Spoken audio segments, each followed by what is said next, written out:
ಸರ್ಕಾರಕ್ಕೆ ತಲೆನೋವಾಗಿದೆ. ಬಿಆರ್ ಪಾಟೀಲ್ ಅವರ ಆಡಿಯೋ ಸುರ್ಜೇವಾಲಾ ಮೂಲಕ ವರದಿಯನ್ನ ಕೇಳಿದ್ದಾರೆ ಹೈಕಮಾಂಡ್ ನಾಯಕರು. ಕೈ ಹೈಕಮಾಂಡ್ ಅಂಗಳ ತಲುಪಿದೆ. ಈಗ ವಸತಿ ಇಲಾಖೆಯ ವಿಚಾರ ದೊಡ್ಡ ಮಟ್ಟಕ್ಕೆ ಚರ್ಚೆ ಕಾರಣ ಆಗಿದೆ.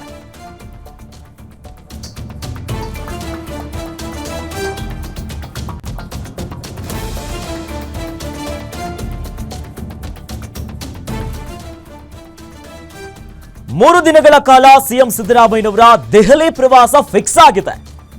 ವಸತಿ ಇಲಾಖೆಯ ಆಡಿಯೋ ವೈರಲ್ ಆಗ್ತಿದ್ದಂತೆ ದೆಹಲಿಯತ್ತ ಸಿಎಂ ಸಿದ್ದರಾಮಯ್ಯ ಹೊರಟಿದ್ದಾರೆ. ಸೋಮವಾರ ದೆಹಲಿಗೆ ತೆರಳುತ್ತಿದ್ದಾರೆ ಸಿಎಂ ಸಿದ್ದರಾಮಯ್ಯನವರು. ಮಂಗಳವಾರ ಬುಧವಾರವೂ ಕೂಡ ದೆಹಲಿಯಲ್ಲೇ ಇರಲಿದ್ದಾರೆ ಮಾನ್ಯ ಮುಖ್ಯಮಂತ್ರಿಗಳು. ವಸತಿ ಇಲಾಖೆ ಮೇಲಿನ ಆರೋಪದಿಂದ ಸಾಕಷ್ಟು ಕುತೂಹಲ ಮೂಡುತ್ತಾ ಇದೆ ಈಗ ಸಿದ್ದರಾಮಯ್ಯನವರ ನಡೆ.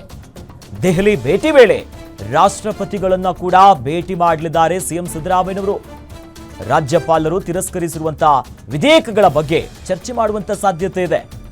ಇನ್ನು ಬುಧವಾರ ಪಿಎಂ ಭೇಟಿಗೆ ಸಮಯವನ್ನ ಕೇಳಿದ್ದಾರೆ ಸಿದ್ದರಾಮಯ್ಯನವರು. ರಾಜ್ಯಕ್ಕೆ ಬರಬೇಕಾಗಿರುವಂತಹ ಜಿಎಸ್ಟಿ ಹಣ ಸೇರಿ ಹಲವು ವಿಚಾರಗಳ ಬಗ್ಗೆ ಚರ್ಚೆಯನ್ನ ಮಾಡಲಿದ್ದಾರೆ. ಬಹಳಷ್ಟು ಕುತೂಹಲ ಕಾರಣ ಆಗ್ತಿದೆ ಸಿಎಂ ಸಿದ್ದರಾಮಯ್ಯನವರ ದೆಹಲಿಯ ಪ್ರವಾಸ. ಸೋಮವಾರ ಹೋಗಲಿದ್ದಾರೆ, 2 ದಿನ ಅಲ್ಲೇ ಉಳಿತಾರೆ. ಆ ಮೂಲಕವಾಗಿ ಒಂದು ಕಡೆ ಅನೇಕ ಮಸೂದೆಗಳು ಏನೇನಿದೆ, ಆದರೆ ರಾಜ್ಯಪಾಲರ ಅಂಕಿತ ಆಗಿಲ್ಲ ಅನ್ನುವಂಥ ವಿಚಾರ ಕೂಡ ಇದೆ. ಹೀಗಾಗಿ ಸಿದ್ದರಾಮಯ್ಯನವರ ನಡೆ ಮೇಲೆ ಅನೇಕ ಪ್ರಶ್ನೆಗಳು ಉದ್ಭವ ಆಗ್ತಿದೆ. ಯಾವೆಲ್ಲ ವಿಚಾರಗಳನ್ನು ಮುಂದಿಟ್ಕೊಂಡು ತೆರಳುತ್ತಿದ್ದಾರೆ, ಯಾವ್ಯಾವ ರೀತಿಯಾಗಿ ಹೈಕಮಾಂಡ್ ನಾಯಕರ ಮುಂದೆ ಕೆಲವೊಂದು ವಿಚಾರಕ್ಕೆ ಸಮಜಾಯಿಷಿ ಕೊಡ್ತಾರೆ. ಯಾಕಂದರೆ ಈಗಾಗಲೇ ಕಾಲ್ ತುಳಿತ ಪ್ರಕರಣ ಅಂತಾರಾಷ್ಟ್ರೀಯ ಮಟ್ಟದಲ್ಲೂ ಕೂಡ ಸದ್ದಾಯಿತು. ಈಗ ಮತ್ತೆ ಹಲವು ವಿಚಾರಗಳು ಕಾಂಗ್ರೆಸ್ನ ಸುತ್ತಕೊಳ್ತಾ ಇದೆ. ಈ ಬಗ್ಗೆ ಹೆಚ್ಚಿನ ಡೀಟೇಲ್ಸ್ ನೀಡ್ತಾರೆ ನಮ್ಮ political bureau head Maruti Pavagada. ದೂರವಾಣಿ ಸಂಪರ್ಕದಲ್ಲಿ ನಮ್ಮ ಜೊತೆ ಜಾಯ್ನ್ ಆಗ್ತಿದ್ದಾರೆ.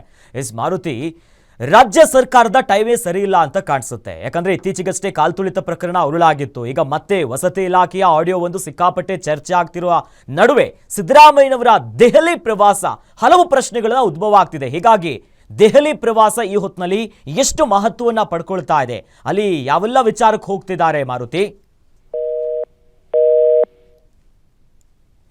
ಸಂಪರ್ಕ ಸಾಧ್ಯ ಆಗ್ತಾ ಇಲ್ಲ, ಮತ್ತೆ ಅವರನ್ನ ಸಂಪರ್ಕಿಸ್ತೀವಿ. ಅಂದರೆ ಒಟ್ಟಿನಲ್ಲಿ ಈಗ ಮಾನ್ಯ ಮುಖ್ಯಮಂತ್ರಿಗಳ ನಡೆನೇ ಈಗ ಹಲವು ಪ್ರಶ್ನೆಗಳನ್ನ ಹುಟ್ಟಾಕಿರೋದು. ಹಾಗಾಗಿ ಹೈಕಮಾಂಡ್ ನಾಯಕರು ಯಾವ ಸೂಚನೆ ಕೊಡ್ತಾರೆ, ಯಾಕಂದರೆ 3 ದಿನಗಳ ಕಾಲ ಸಿದ್ದರಾಮಯ್ಯನವರು ದೆಹಲಿಗೆ ಹೋಗೋದು ಫಿಕ್ಸ್ ಆಗಿದೆ. ಮತ್ತೊಂದು ಕಡೆಯಲ್ಲಿ ಈಗಾಗಲೇ ಸುರ್ಜೇವಾಲಾ ಅವರು ಕೂಡ ಫೋನ್ ಮಾಡಿ ಮಾತನಾಡಿದ್ದಾರೆ. ಏನಿದು ವಿಚಾರ ದೊಡ್ಡ ಮಟ್ಟಕ್ಕೆ ಚರ್ಚೆ ಆಗ್ತಿದೆ, ನಮ್ಮ ಗಮನಕ್ಕೆ ಬಂದಿದೆ. ಯಾಕಂದರೆ ಕೈ ಶಾಸಕರೇ, ಹಿರಿಯ ಶಾಸಕರಾಗಿರುವಂತಹ ಬಿಆರ್ ಪಾಟೀಲ್ ಅವರು ಇದೇನು ಮೊದಲಲ್ಲ, ಈ ಹಿಂದೆಯೂ ಕೂಡ ಹಲವು ಬಾರಿ ಸರ್ಕಾರದ ಕಾರ್ಯವೈಖರಿ ಇರ್ಬೋದು, ಗ್ಯಾರಂಟಿ ಅನುದಾನ ವಿಚಾರವಾಗಿರ್ಬೋದು, ಹೀಗೆ ಹಲವು ವಿಚಾರಗಳ ಬಗ್ಗೆ ಅಸಮಾಧಾನ ಹೊರಗೆ ಹಾಕಿದ್ರು. ಯಾಕಂದರೆ ಸಿಎಂ ಅವರ ಸಲಹೆಗಾರರಾಗಿದ್ರು, ಅದಾದ್ಮೇಲೆ ರಾಜೀನಾಮೆ ಕೊಡೋ ಕೆಲಸ ಮಾಡ್ತಾರೆ. ಅವೆಲ್ಲ ವಿಚಾರದ ನಡುವೆ ಈಗ ದೆಹಲಿ ಪ್ರವಾಸ ಕೂಡ ಫಿಕ್ಸ್ ಆಗಿದೆ.